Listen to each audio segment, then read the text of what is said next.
Thanks for joining us at Right On Replicas, where we're proud to bring you the best scale model kit reviews on the planet. This review is brought to you in part by Dean's Hobby Stop in Owasso, Michigan. Dean's has one of the Midwest's largest selections of used kits at great prices. They also feature new kits and supplies as well. Call Dean's to get their mail order list featuring hundreds of vintage kits, or check their website for great deals on both new and classic models. This review covers the 1965 Pontiac GTO.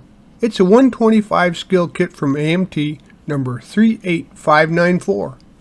Now, back in '65, the GTO was an optional package on the Pontiac Tempest, and in the second year of production, it was fitted with a 389 tri-power engine, and the GTO cemented the rise of the muscle car as we know it. Now, this kit's been reissued a number of times. Originally in 1965, this one is a 2007 release, but you can find numerous boxings of it.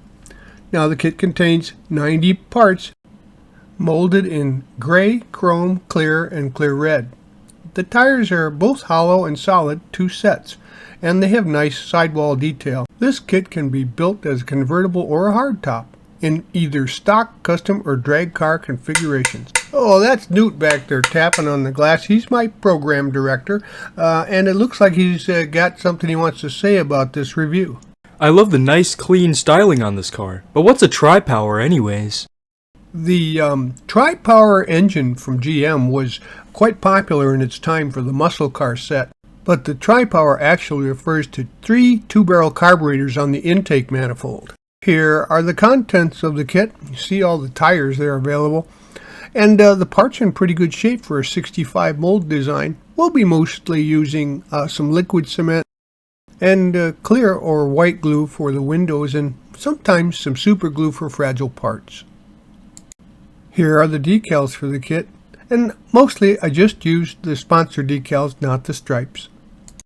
The engine is nicely detailed. Now we can get all the parts out and get them ready for assembly.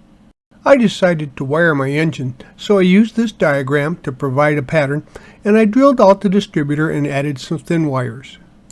Now here's the assembled engine. By the way, the instructions are at the back if you need clarification. And I went with the tri-power setup, and of course you see here the wired distributor that was removed and fitted with those wires. After getting the engine together, I noticed there was a hole in the oil pan which I had to fill. After the putty dried, I sanded it smooth and repainted the engine Pontiac blue. The transmission is silver and the headers are high temp white. Here's what she looks like from the front.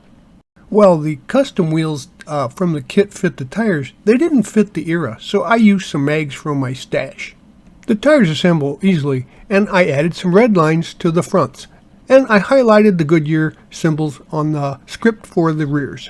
Now you remember, I filled that engine hole. The kit supplied metal axle went through that hole, so I had to add some stub shafts and some wheel backs to the area just below the original holes, and then I added some wheel backs to that. For a show and go look, I painted the chassis body color and detailed it like this. Now scrape the paint off the mounts and go ahead and locate the engine in place. The red arrow here shows where I drilled a hole to lower the rear axle so the slicks would clear the fender wall. Here's the bottom of my show and go GTO. Now we'll add the wheels to our high riding street machine. For you contest builders, there are some pin marks in the interior tub. The kit comes with a 64 steering wheel and shows you how to reconstruct it for a '65 model. Now we'll work on the dash and add the modified '65 steering wheel. The dash and most of the interior is semi-gloss black, and I printed out a decal on just with an inkjet printer for the dash gauges. The floors and the package shelf are painted flat black, and then the interior is assembled. You see the shipping brace here that's been marked and has to be removed and cleaned up. If you want to build the hardtop version, add that now and go ahead and putty up the seams and clean her up before paint.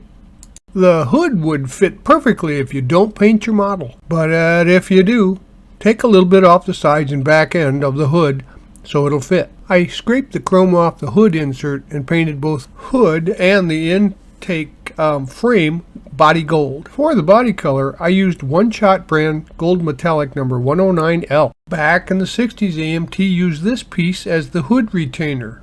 Unfortunately, if you use it, you won't be able to display your model with the hood open. You can see the hood retainer in place here, and it'll open, but it'll snap back, so you can just simply leave it off if you want to open and close the hood manually.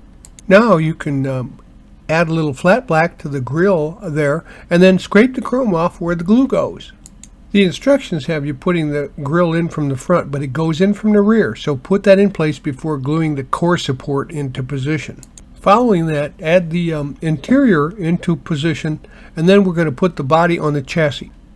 Locate the gluing points, and then wiggle the chassis into position and use some strong glue to secure it into place. Now scrape the chrome from the gluing points and put the headlight and bumper into position too. Glue the taillights in with some clear glue, add a little black wash to the horizontal ribs, and then glue the bumper into position. The model kit doesn't come with license plates, so you'll have to add them from your stash to make it look more realistic. There's a lot of pieces left over for your stash. Well, there you have it.